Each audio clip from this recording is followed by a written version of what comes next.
The Book of Genesis, chapter 8. The flood abates.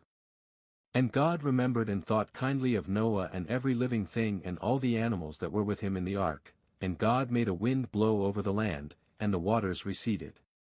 Also the fountains of the deep, subterranean waters, and the windows of the heavens were closed, the pouring rain from the sky was restrained, and the waters receded steadily from the earth. At the end of 150 days the waters had diminished.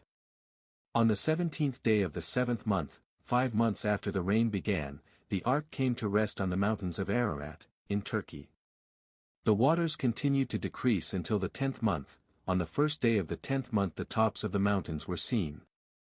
At the end of another 40 days Noah opened the window of the ark which he had made, and he sent out a raven, which flew here and there until the waters were dried up from the earth. Then Noah sent out a dove to see if the water level had fallen below the surface of the land. But the dove found no place on which to rest the sole of her foot, and she returned to him to the ark, for the waters were still on the face of the entire earth. So he reached out his hand and took the dove, and brought her into the ark. He waited another 7 days and again sent the dove out from the ark.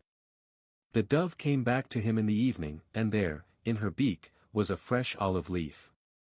So Noah knew that the water level had subsided from the earth. Then he waited another 7 days and sent out the dove, but she did not return to him again.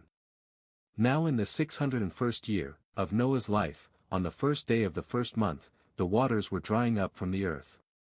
Then Noah removed the covering of the ark and looked, and the surface of the ground was drying. On the 27th day of the second month the land was entirely dry. And God spoke to Noah, saying, Go out of the ark, you and your wife and your sons and their wives with you. Bring out with you every living thing from all flesh, birds and animals and every crawling thing that crawls on the earth, that they may breed abundantly on the earth, and be fruitful and multiply on the earth. So Noah went out, and his wife and his sons and their wives with him, after being in the ark 1 year and 10 days.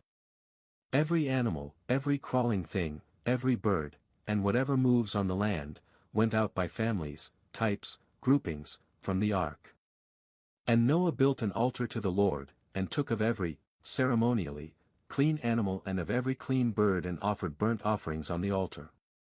The Lord smelled the pleasing aroma, a soothing, satisfying scent, and the Lord said to himself, I will never again curse the ground because of man, for the intent, strong inclination, desire, of man's heart is wicked from his youth. And I will never again destroy every living thing, as I have done. While the earth remains, seedtime and harvest, cold and heat, winter and summer, and day and night shall not cease.